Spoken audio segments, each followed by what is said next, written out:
We are Kip Lewis days away from Oklahoma football, so let's dive into it here on the Sooner or Later Sports Show, a such and such production presented by who?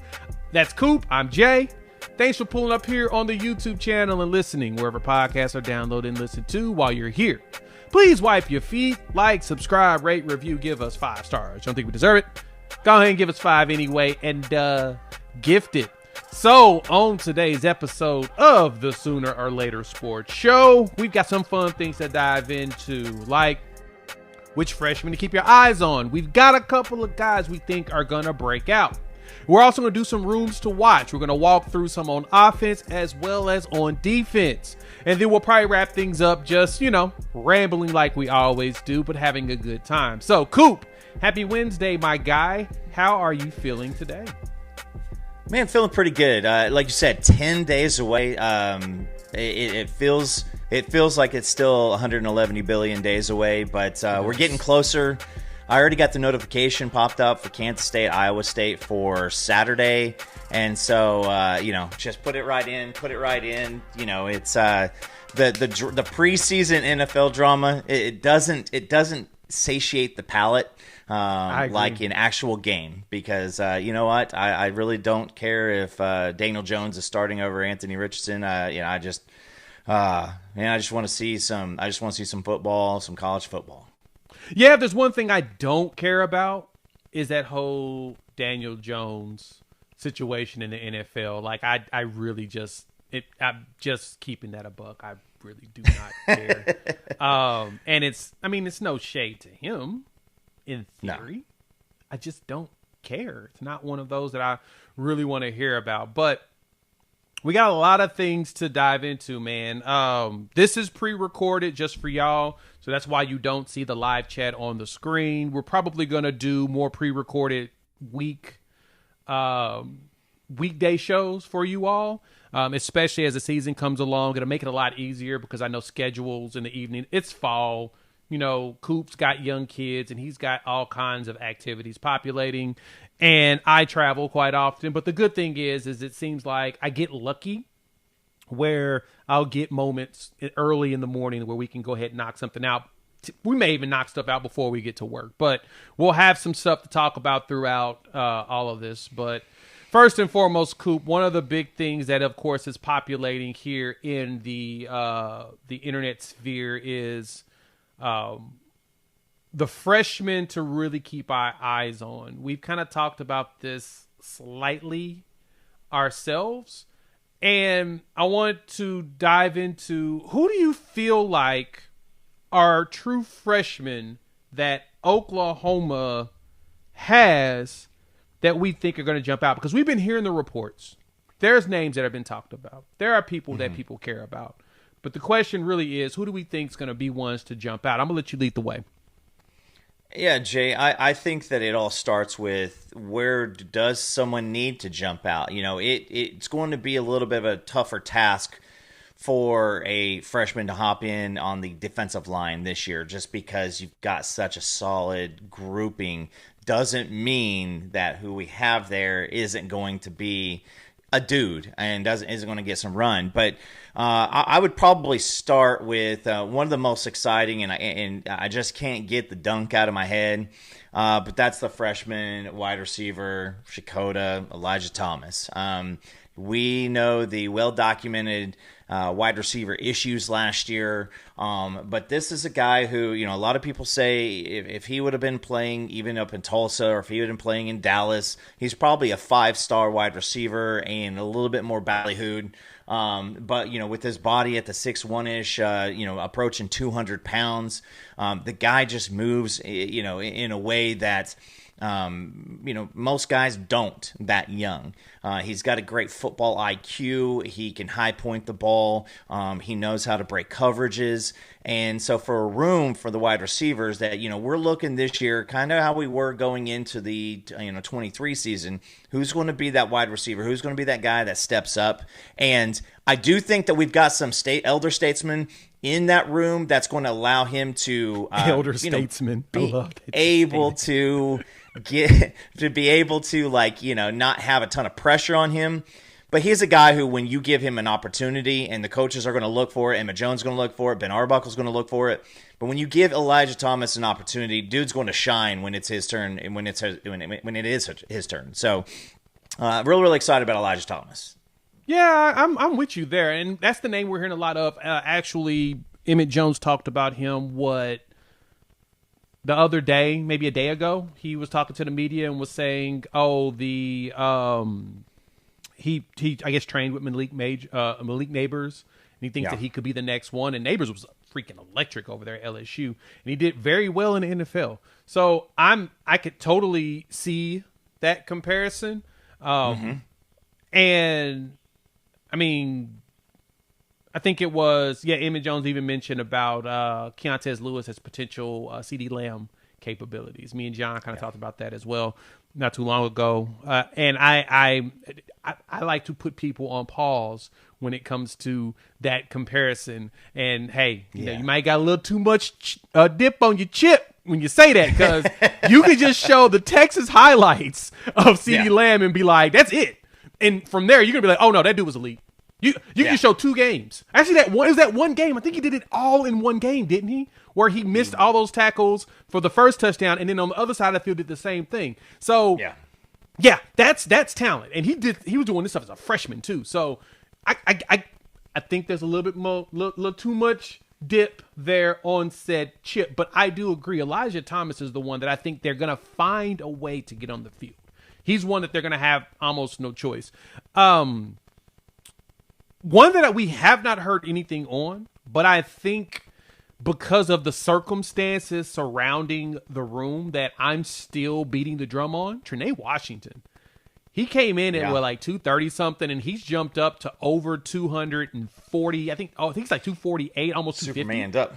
I mean, think about that. True freshman comes in the spring, 233 maybe, played, multiple positions at Carl Albert. But then he bulks up that quickly. Like, I don't think it was a balloon up of fat. I think he bulked up in training. And imagine him being big enough, strong enough, and he shows really good jobs with route running and everything in precision, that he ends up pushing his way up into the depth chart. I am intrigued on Trinae Washington. Like I said, I have not heard much about him. Like, he's probably been the quietest player out of the freshmen that I'm really, really, really intrigued to see what he could turn into. But I know that he was at spring media. He talked and he looked bigger. Just know that if he turns into something, don't be shocked. So defensive side of the ball, I'll lead us here. Of course, the name that everyone keeps talking about is Cortland Guillory. Yeah. And when Jay Valai talked about him yesterday at the post-practice media day, the big thing that he was saying about Cortland is, and Cortland said it himself, he needs to learn, playing zone. But Cortland is the dude that you say, hey, go guard this guy. He ain't flinching. He's one that says, Coach, give me this guy. I want Deion Burks. Give me Elijah Thomas. You know what? He's a freshman. I don't even want to go against a freshman. Give me Isaiah Satania. He's the one that has no flinch. And when Valai was saying that, I'm like, oh, we do have a dog. Well, we knew we had a dog.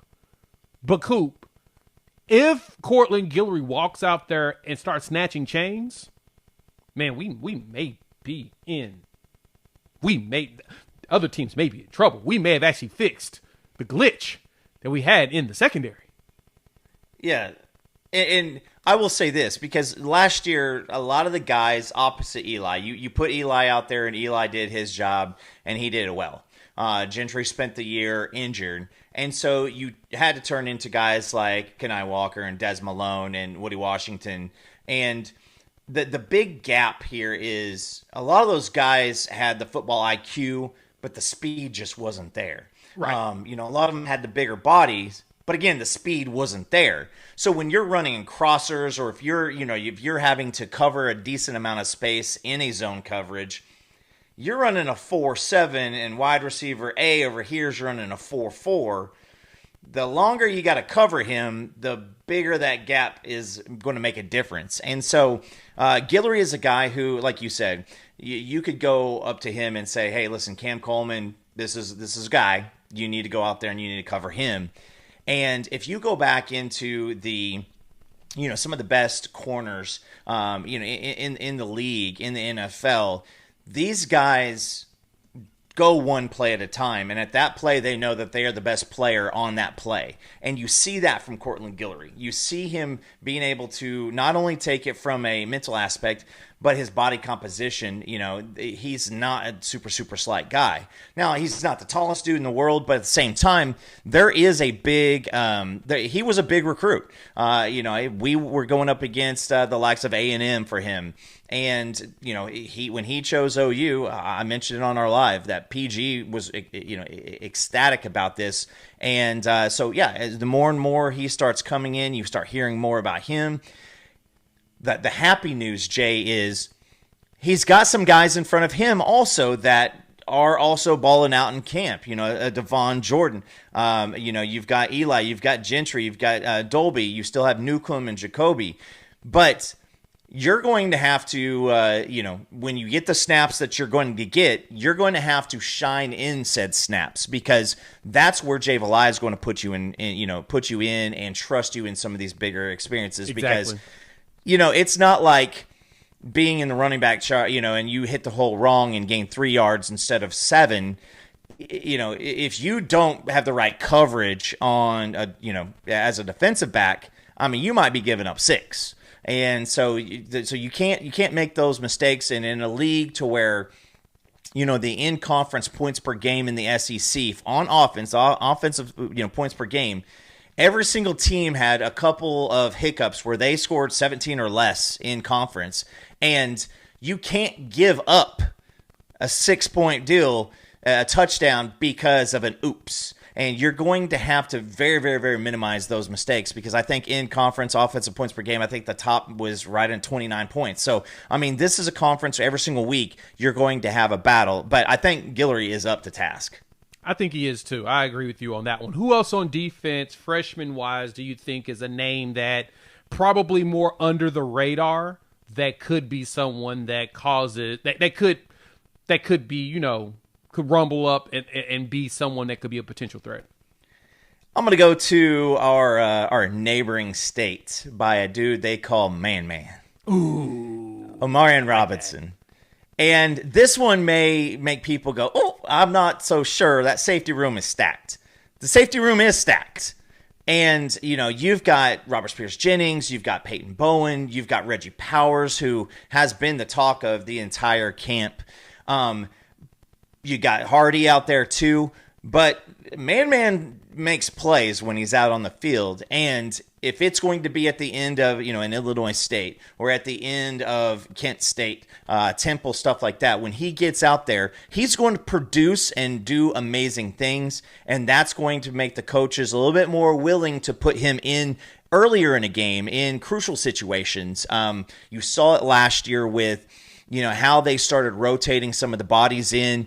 Danny Stutzman, Billy Bowman, not in on super high pressure moments, on the road at Auburn, against Tennessee, against Ole Miss. You start rolling in some of these new bodies because you want to see what do we have while we're in fire. And I think Man is a guy who people continue to look at, and they both Wimberly and him are guys out of Arkansas that a lot of folks wanted. And so I think that he's one that's kind of flying underneath the radar, especially with how strong that safety room is.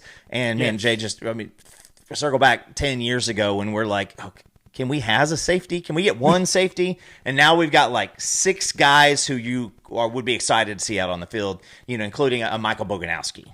Right. You roughly have 6 dudes that you trust, that you have no fear in hitting the field. That is very good point, because, man, the big 3 we got last year, ridiculous. Still got Peyton Bowen, the 5-star who should have his breakout year this year. And we're expecting to see a lot of Hardy, Boganowski, as well as Powers. So, yeah, that as stacked as that room is, the question is going to be how does he man power his way in there. But you're right. We don't know how everything shapes out year 2 for some of these guys. So, yeah, there's a chance that he could find his way on the field a little earlier than expected. I think that's probably the harder one, in my opinion, just because of how much we love the big 3 that came through. So, all right, thank y'all for pulling up. Hit that like button. If you are new to the channel, subscribe, rate, review, give us 5 stars. Coop, let's jump right into the rooms to watch as we prepare for our depth chart. We'll give our depth chart prediction on Sunday. The official one should come down Monday at Brent Venable's presser. I think that's what I saw Parker Thune post. So that's something that we're going to keep our eyes on. So let's talk about that, Coop. My senses are, when we look at these rooms, we had a lot of questions coming into the season.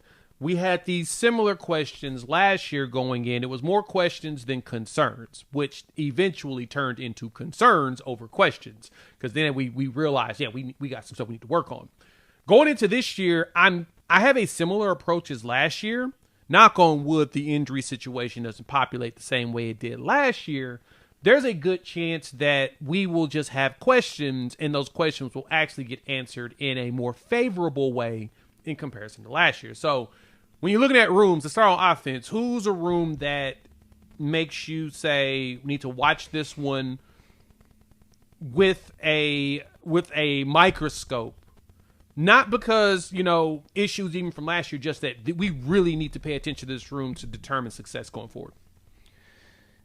It's going to be the room that's most crucial to what this team's ceiling is, and that's the offensive line. One of the freshmen that we did not mention because people are hearing his name every day, and coming off of the situation yesterday at practice, Michael Fasusi. Right now you have a decent amount. I mean, essentially a 3 deep full of bodies, which in a normal situation you need 3 deep.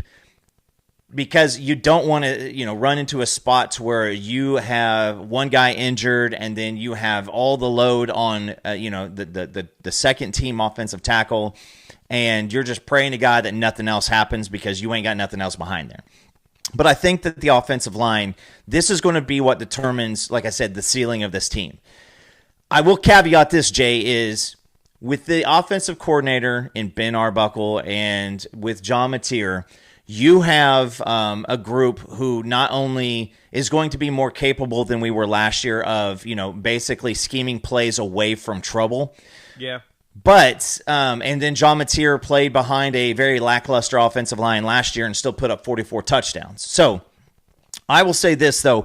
You're going to have basic battles for every single spot on that offensive line. And Bill Bedenbaugh has options. And not only options, but like options for guys, who do things better. You may have a guy who is really, let's go with center with Troy Everett. Troy Everett has the experience. This is probably the best ball he's been playing in his career. But he's limited somewhat physical gifts-wise.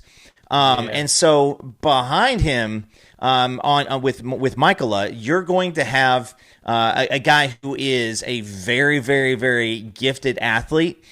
He is a little bit more on the physically intimidating side.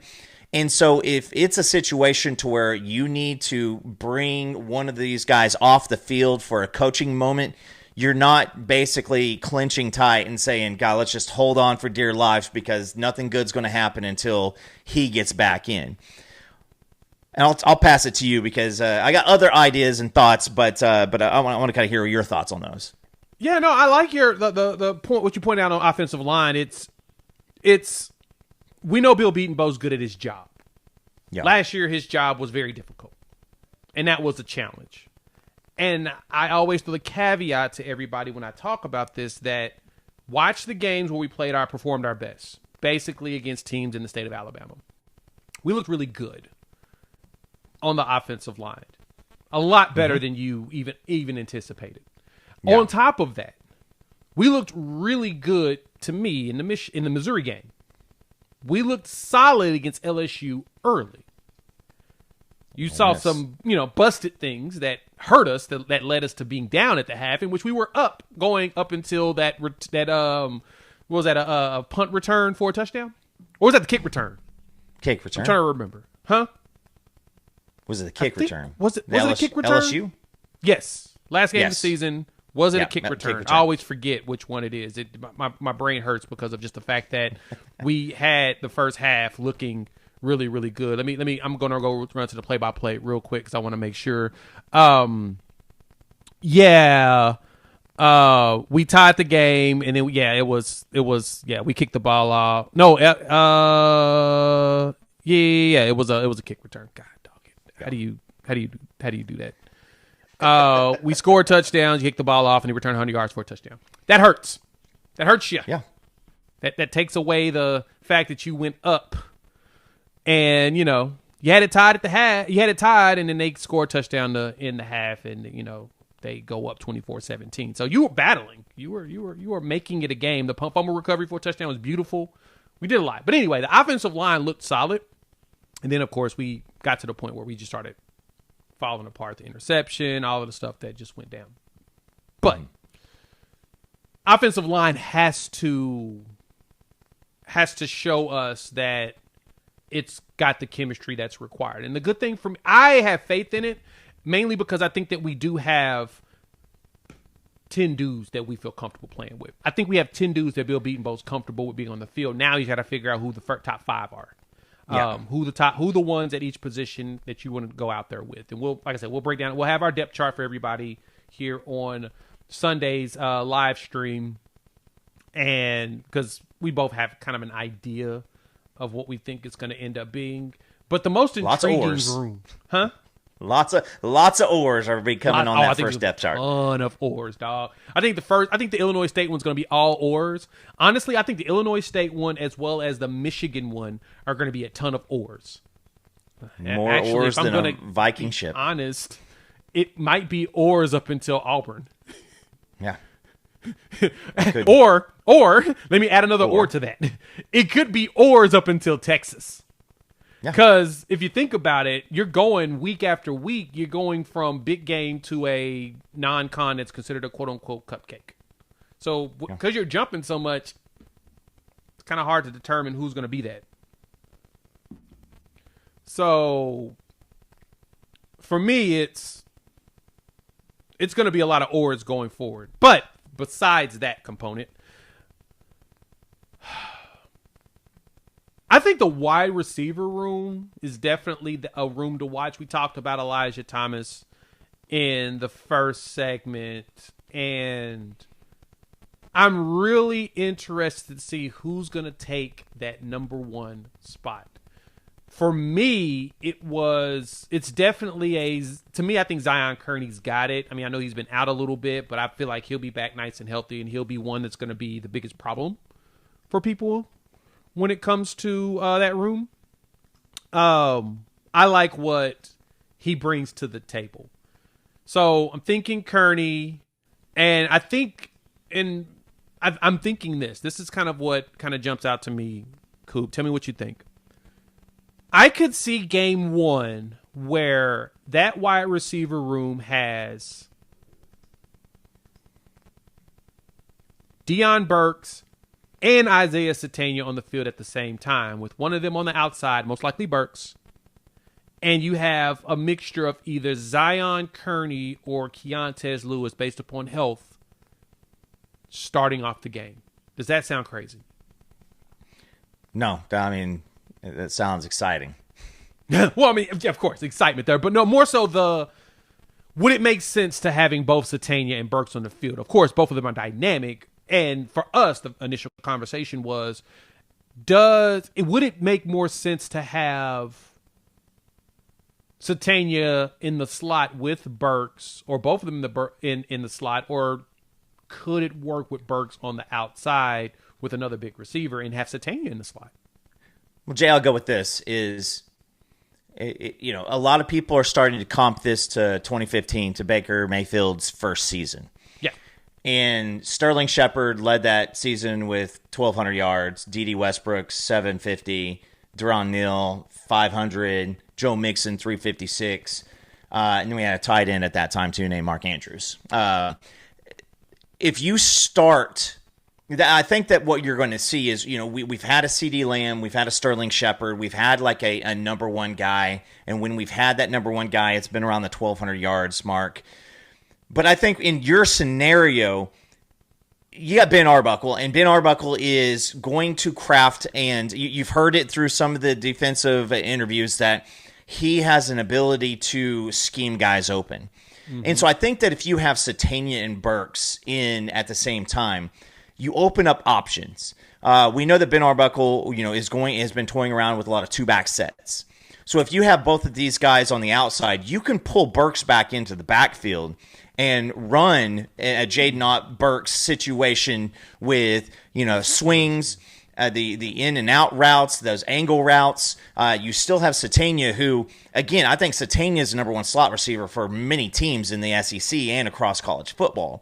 And so you create all these mismatches to where you have a linebacker either covering Burks, and Burks is a dude who still squats. What was it?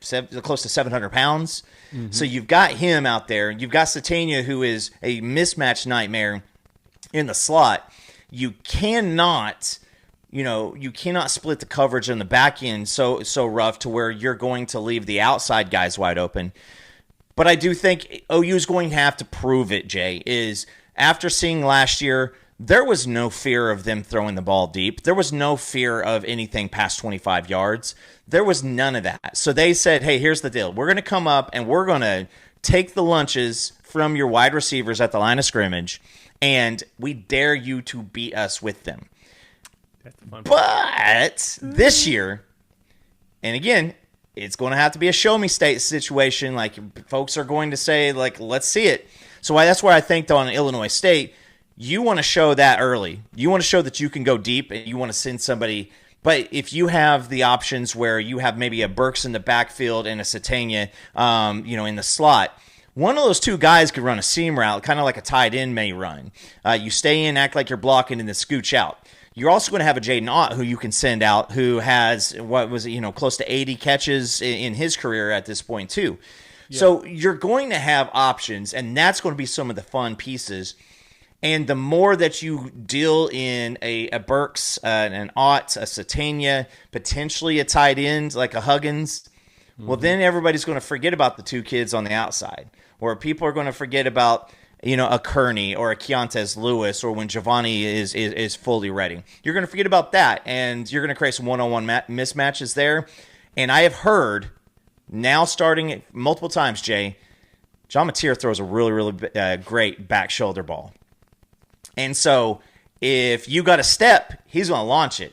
If you got some decent coverage, back shoulder time. Yeah, his back shoulder passes have been beautiful. Every time I see them in the highlights, I'm like, ooh, I need more of that. Inject that right here. I need it. I love it. I need it now. And we're going to get a lot of that. But no, that's a good point. I know that Burks is really good on the fade. We saw that last year, even with Jackson Arnold throwing him the ball. So we know that that's there. I guess the question's going to be, how weird is Ben Arbuckle going to get? I cannot wait to see that. I think that's the thing that makes me the most excited about this room to watch is I want to see what weirdness he's going to throw out there for us. Okay, let's move into defense. Thank you all for pulling up. Hit the like button. If you're new to the channel, subscribe, rate, review. Give us 5 stars. Coop, defensive side of the ball. We know that this is the strength of this team, but where do you think we need to really be keyed in on with that microscope going into this season? It's going to be the pass rush, just in general. I think that what it sounds like is Jaden Jackson, wherever he's at, that's where he's going to be. And if he's going to be coming closer to you, not getting further away from you. Also Dom Williams back up on the heavy side, 320 plus. It's going to be the pass rush. Now in year 2, you want to see a little bit more out of that of Jaden Jackson, but particularly the edges are going to create some, create opportunities for us that we kind of didn't see last year. You had R. Mason Thomas, and he has, I think the pass rush is in his bag. Like that, it is what it is. Teams weren't put in a predictable passing scenario very often against us last year. And so he didn't get a lot of those opportunities. And when they were, that's when he showed up. So it is going to be on his backup and then on the other side. Who on the other side is going to be able to take that opportunity and create consistent pressure on a passer in an obvious passing situation? Danny Okoye, our boy, friend of the program, Danny is ready to roll. And we hear that more and more now that, man, what did Chavis say? Is we're ready to unleash him on the SEC. And your boys spent way too much time staring at the picture of him at Okana where he's doing this just because I wanted to put SEC fans. This name is Danny Okoye. You will meet him soon. But you also have PJ. You also have Marvin Jones Jr. Guillory, not Guillory, but you're starting to see Wyatt Gilmore starting to have a little bit more oomph in his game, and then now a Taylor Wine. So we need to get that outside pass rush needs to happen, and I think that even interior wise, you're going to see a lot of it from Grayson Halton. You're going to see a lot of it from a David Stone. So we've got capabilities and we've got the bodies to do it, and I think that we now have we got all the tools. Well, we got the ball and we're ready to play the ball game. And so if that happens, it takes our defense to a new level that we have not quite seen in a while. I can see that. Yeah, make sure you leverage an Oxford comma in that statement. Our boy, friend, Danny Okoye. Kind of was that threw me off a little bit. Danny, after looking at that picture, if he said to do it, I'm not going to argue with the dude. That's hilarious. But more so because you said it in perfect succession. I was like, hopefully he leveraged an Oxford comma in that. Hope the transcript does. It probably didn't, but I digress. You're right. I'm wanting to, with Chavis saying they're going to unleash Danny Okoye, I expect him to play a lot this year. Now, I know that he is the freakish athlete. They've talked about how his capabilities are ridiculous and all he needs is time and opportunity, and that should come up.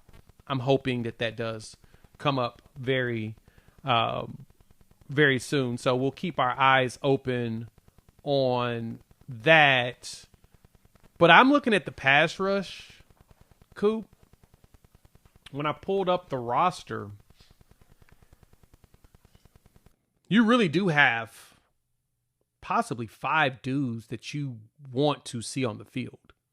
You want Marvin Jones, you want Okoye, you want R. Mason, you want PJ, and you want Wine. You want all 5 of them somehow on the field. You can't play all 5, but you want all 5. And really the question is, who's going to be the one that's going to step out and force their way on the field next to R. Mason or even right behind him? Because, they don't play every snap. You don't want them to play every snap. But I think the good thing is that we've got 3 non-cons that will be able to determine. They should be able to pad stats in those 3 games. If they don't pad stats against Kent State, at Temple, and versus Illinois State, we have issues. And I don't mean stat padding from our starters. I'm talking about when we got the reserves in. Like Marcus Strong got 2 sacks, and what was that? Was that the Houston game, or I think it was Temple? Temple. I think it was Temple game. That's the expectation. I need my backups to get themselves 2, 3, 4 sacks. Load those up going into it. The interior, you're right. Jaden Jackson is the name that everybody is like. I think Teddy was like, that dude knows how to move, and he is unmovable.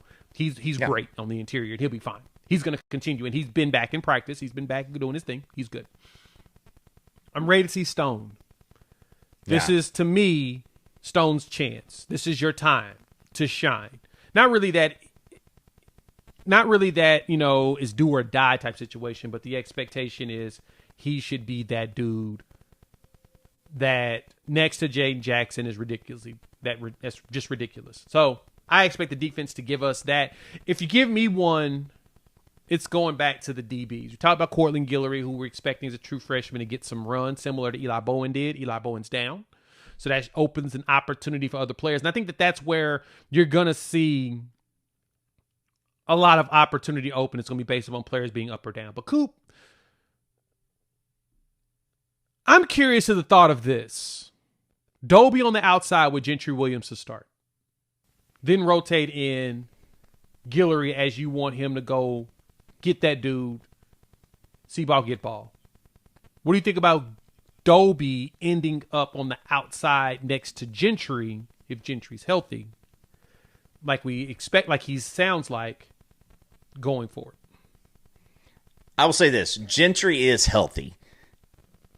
We have yet to play game one, but Gentry is healthy. And so what I would expect on that other side is if you throw Dobie out there, why? Well, Kendall Dolby 2 years ago won every inside the program defensive award, the grit award, the most improved, all these awards. We had him on to talk about those things, and he obviously is just a guy who knows how to ball. And so I think that if you put him out there, he is going to give you, I think, dependability. And then when you want to rotate some other guys in, you want to bring, Devon Jordan in, you want to bring a Guillory in, you want to throw in a Newcomb or Jacoby, you're going to have those options to do that with a guy who is just a super dependable person in Kendall Dolby. And Jay, just across the entire defense, you don't want to have to depend on depth because of injuries. You want to be able to depend on depth so that you can stay fresh and keep folks out there who, BV in year one talked about the competitive depth. And so if you're watching now, you can take your drink. But we talked about that from a manner of you have people who should be on the field and aren't out of place on the field at all times. Now it is a deal to where you have high-performing championship depth on the defensive side. So if you roll somebody off, you're going to roll somebody in, and there's no drop-off. There's not going to be a drop-off when a PJ walks off and a Wine comes on. There's not going to be drop-off when Kobe goes and takes a seat and Omasigo comes in. There's not going to be a drop-off when Peyton Bowen leaves and Reggie Powers comes in. It's going to be the same thing with the corners. The corners, you're going to have some of these wide receiver sets in the SEC that you're going to, you've got a Cam Coleman at Auburn. You've got Ryan Williams at Alabama. You've got, A, B, C, D, E, or F at LSU. So you've got a lot of wide receivers that you're going to be able to put those guys out there. The saving grace, Jay, is if the defensive line is who we think they are, then they don't have to cover for 7, 8, 9, 10 seconds. So do your job, be situationally and technically sound, and those guys are going to be successful. Now, are there going to be times to where a bust happens? It happens in every NFL game. It happens in every college football game. There's going to be a bust that happens at some point. You just need the bust to be a 25, 35-yard bust, not an 80-yard bust. Yeah, that's what you want. You want shorter yardage plays. You want teams to go up against us, get rid of that ball quick. Heck, you kind of want teams to end up going into max protect more on us than not, and then just be able to, but then the safeties are going to have to do their work. The question is going to be how the blitz is going to look, the blitz packages they put together. But yeah, that's a good point that if the defensive line is as we advertise them, as we hope that they should be, we shouldn't, the secondary shouldn't be working as hard. It should be forced to get rid of the ball quickly, tip passes. That's the thing I like to see more of this year. I want to see more deflections at the line that forces passes to end up floating, which that's kind of where you get the cheetah. Yeah. To where those dudes can come across and get them. Because I know Dobie's going to run some cheetah. He's going to be rotated in at some cheetah. I'm kind of expecting Powers to be the starting cheetah, and I think Kendall Daniels rotates around from there and linebacker. To me, seems like a very intriguing setup. Somebody else that I'm very intrigued to see, I'm going to keep it a buck. I really want to see what Taylor Heim turns into. He feels like a very, very interesting prospect, mainly because he's a flipping giant. And if he turns out to be as good as we hope, just because he's 6'6", if he puts on the weight to create those problems, man, he could be fun. And that's just being honest. You're taking what you've heard about Kendall Daniels. We all know the size of Kendall Daniels at 6'5", dudes with almost like a 7 foot wingspan. Yeah, and you've heard practice reports. You've heard some of the commentary of him, jumping up and tipping a pass that was intended for a receiver, basically 10, 15 yards behind him almost picking off an out route from the cheetah spot by the outside receiver. Like, when you have these physical mutants out there with these massive wingspans, how many times, in the NFL, college football, do you see a linebacker jump up and the ball just go, right over his hand? And you're like, man, if that dude was 6'3", that's an interception or a tip ball, and it's not a big gain. You get more and more guys like Kendall Daniels and Heim out there. Those things are going to start becoming realities. And, you even have a James Nesta coming up in the fold, too, at a 6'3". And so you want some of these bigger athletes because the gaps in the windows are already small in the SEC. And I'd say also the Big Ten at the top end of the college football echelons. But when you've got guys who, I don't know, are 2 to 3 inches taller, bigger wingspans, those windows they become walls, and they don't exist at all. They do. I really want to see how that turns out. I'm really interested in how many deflected passes we could get this year. I think that's the thing I've gotten stuck on as of late. What does that look like for us? Because it should be a lot more, especially with the way that we're hearing these dudes are flying around on defense. Should be so much more.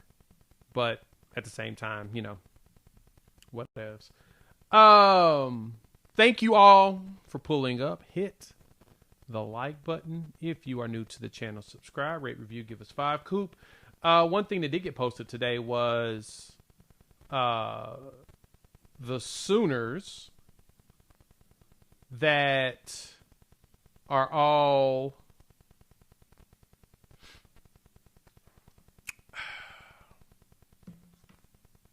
we've got 10 guys added to the Senior Bowl watch list, top 300. Let me give you those names. I had it pulled up and then I closed it on accident. Let me pull it up real quick so you can know the names. Here's your 10 players. You have Deion Burks, Kendall Daniels, Kendall Dobie, Grayson Halton, Marvin Jones Jr., John Mateer, Jaden Ott, Robert Spears-Jennings, R. Mason Thomas, as well as Dominic Williams. For y'all watching, you can see it on the screen. Coop. Out of those players, as I think about it, I think only one of them is eligible to come back, and that's Mateer. Now I think about it, everybody else is out of eligibility after this year, unless they redshirt. Who do you think ends up at the Senior Bowl? I mean, you're going to go to the Senior Bowl because you want to show some of the NFL coaching staffs why you are better than maybe their initial eval. I look at Deion Burks. When he's going to be a combine guy, he's going to go. He's going to have his hops. He's going to have the speed. So maybe not him. I think Kendall Daniels will be a big Senior Bowl guy because you're going to want to see By that time, at the end of the season, we haven't even started the season, but by that time, he's going to have film with a different mindset in a high-performing defense. But I think that they're going to want him at the Senior Bowl to test him out in different positions. What do you look like from a linebacker perspective? What do you look at maybe a nickel, maybe a safety? So people are going to want to kind of see that. I would say that maybe a Marvin Jones, Robert Spears Jennings, maybe a Dom Williams. Just what are you best of the best? I mean, all those guys. From a Crimson Glasses perspective, we know who Dominic Williams is. Thank you for saying Crimson Glasses perspective. And so Dom, we know who Dom is. Dom is a big interior guy. He doesn't get moved. Are they going to say what can we see you from a 3 tech or a 4 tech? Your pass rush skills, like can we get you a grade on the different moves that you generate? R. Mason, I don't know if he's going to go unless he just wants to. But I think that folks are going to want to see, playing in the SEC, you're going to have a ton of tape on these guys. To where you're seeing them against a Caden Proctor, where you're seeing Jaden Ott, run and take on passes. But Jaden Ott's the type of guy that I think that goes to the Senior Bowl and ends up like the Senior Bowl MVP. Like that, he has the flexibility and he's got the bag to kind of do that from a running perspective. His question's going to be how good are you at pass blocking? How good are you in protection? Yeah, that's true. Everybody's going to ask that specific question. Who are you? How good are you? How good are you at that? That's going to be the legit question. I do think that we have 8 out of the 10 make it. So Jay, then I'll say this: like, let's take one of those guys in a John Mateer. John Mateer is. I asked the question. Would John Mateer actually quote unquote make the game? Because typically that game, like you said, is it's more so people that need the additional audition. And that's no shade. It's usually guys that are known they're going to go in the first round. They usually don't go. Or sometimes even day 2 guys. It's going to be a draft grade. Yeah. But also, Jay, that draft grade that determines whether he comes back or not. And so my question for you to transition to maybe a different topic would be, give me the record that OU has to have this year for John Mateer to without a shadow of a doubt, go to the NFL. 10-2. That's the minimum. Double-digit wins, to me, tells him bounce. I think 9-3 leaves something more to be desired, and he could potentially be like, I think I'm going to come back and see if we can get over the hump. So hypothetical, right? We're still preseason. It's talk season. Yes. So John Mateer goes 10-2, 11-1, loses in the semifinal to, let's say, Clemson. You're basically a game away from the national championship with what OU has coming back next year. Say he gets a 3rd round grade, which is a day 2 grade. John Mateer get a little squirrely and maybe want to come back because now in the NIL era, he's going to make a decent amount of money. Ooh. I think the record of 10-2 is where he's probably going to bounce. But I guess the caveat to that is the question is, what is his... Well, if we go 10-2, it's because he put up some stupid numbers, period. That's going to have to be required because I think even as good as the defense is, he's going to have to do that to make sure we win some of the key games. And that gets him into conversations of like Heisman and stuff, which people are starting to put him out there. But I think you make a good point there, Coop. If they make a run in the playoffs but don't close it, does he decide to come back and play once again? That's a really good one. So let me ask you this. Say our boy Cam Ward goes out and just balls this year. Does that help John Mateer's draft stock? Or say that Cam Ward goes out and struggles in the NFL. Does that maybe encourage him to stick around and come back for a final season? Because you're starting to see all over the place. I mean, Quinn Ewers, super late round draft pick. He's the next concussion to Tua away from being an NFL starter. Being that dude, yeah. And so I think that with John, is he 22? I would say he's 21 or 22. I mean, I think John's right in that spot to where he's right on that border to where, I mean, you come back in 26 with an opportunity to maybe be a favorite for the national champion, national championship contender. There's just so many things out there. And again, that's the opportunity that lies here with this team for 2025 is, you've got the defense. You've got a lot of the pieces. Jay, you're still really ridiculously young. And this team's probably going to be pretty much intact next year. They are. When we talked about if Oklahoma could make a run, we specifically talked about this year. We had talked about 25 back in 22. Mm-hmm. If Oklahoma makes the run, and it's all because of classes, and I know everybody's kind of freaking out about the 2026 recruiting class. Totally understand. You're not used to this.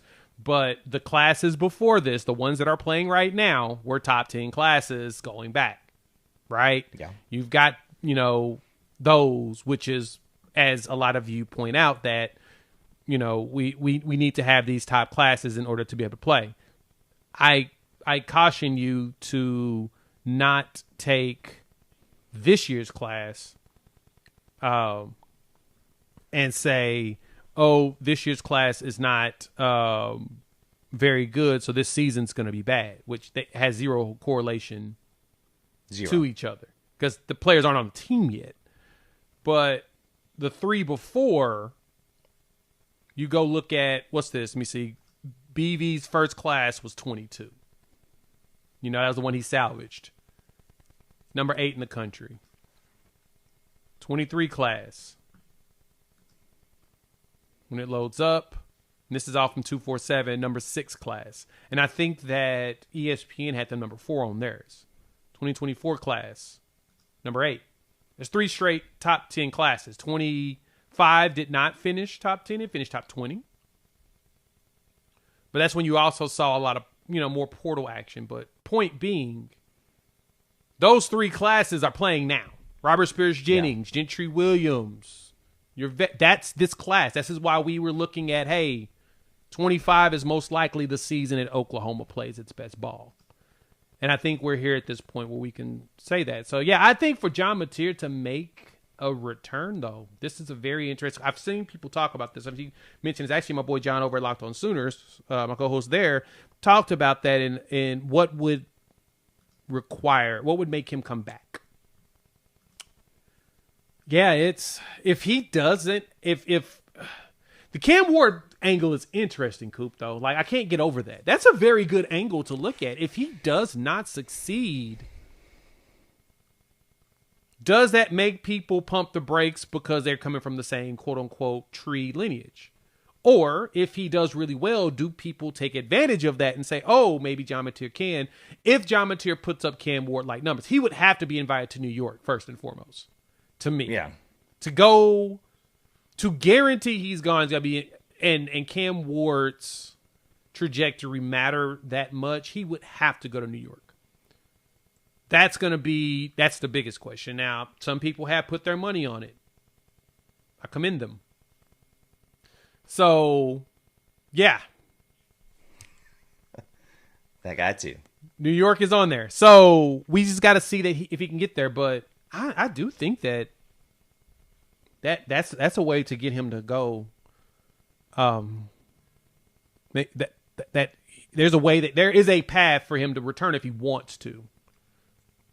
And I think his unfinished business could possibly do it. If they go deep, yeah, that could be a possibility because you return so much more next year too.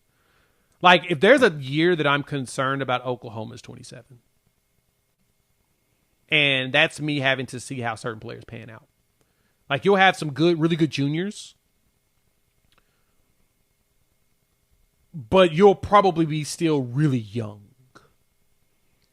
that year, and especially at linebacker. And I will say this, Jay. If Mateer does have a successful year, OU falls short of all the goals, you got kind of a Peyton Manning, T. Martin situation ready for next year. That's fair. I'm not That's calling fair. John Mateer. That's I'm fair. not calling John Mateer Peyton Manning. I'm just saying Mike Hawkins. I've heard more chat about Mike Hawkins in the past week and a half, 2 weeks than I have the entire. I mean, even leading into last year. That you take that purebred athlete, and now he actually has somebody who can coach him between Kuzieski and Arbuckle, Kevin Wilson. You've got a lot of that. So there could be a situation to where you load up for next year, and Mike Hawkins gets to reap the benefit of everything that's happened up to this point, and it makes his stay very, very worthwhile. Mike Hawkins is still going to be an absolute stud. And you got to remember, I mean, he was a freshman this past year. True freshman. True freshman. Went on the road, won a game. First time True since freshman. Holloway. Hey, guess what? True freshman. I got no offensive line for you. I got no receiver corps for you. We're going to send you to the SEC to a very, very daunting place to play. Good luck, champ. You got this. Pull up Get your out there and be bootstraps. somebody. Get up there and be somebody. But you're right. He's a quarterback. That's why I say the questions isn't really about around him. To me, when I look at the roster, I think the DB room is going to be good if everybody's healthy. I think I think the entire secondary is going to be really good on defense. My questions is what does the D line and the linebacker room look like? Even though I like some of the players in there, I want to see what they look like as a cohesive unit in 27 is where my question comes in. Offensive side, though, O-line 27 should be really good. That'll be one of our stronger offensive lines as well. Wide receiver room should be, if everything stays intact, should be strong. That would be if they're still here. That's seniors and Ivan Carrion, Zion Kearney, Josiah Martin, Elijah Thomas is a junior. Jacob Jordan will be a senior. Manny Choice is a junior. Zion Ragens is going to be a redshirt junior. Same thing with KJ Daniels. So yeah, there's heavy chances that room's should look better because they're all your recruits. That's the one thing you want. You're looking forward to that. As long as it's intact. I'm going off of the mind frame that says it's intact, in which this staff has done a very good job of retention, a lot better than most. So, well, and call me pessimistic, but I don't think Arbuckle's here in 27 either. Fair. That's fair. Arbuckle. You come in and you show a decent, a decent amount of, growth in this offense minimum, and then you come out next year and you threaten for the national championship. He's going to be a coach somewhere else, and whether him being here would only be the job that I'm waiting for isn't ready yet or isn't there yet. Because I don't think Arbuckle goes to a Houston. I don't think Arbuckle goes to a, somewhere like that. I think that if I'm Ben Arbuckle, I'm maybe keeping my eyes set on a, potentially a Miami, somewhere like that. You're going to want to go to a bigger spot because I don't think that he's going to be gaining. Now, again, I mean, in 27, what's the dude going to be, 31? I mean, he's still going to be a pup. You're right. He's still going to be a pup. Oh, man. There's a lot of good thoughts.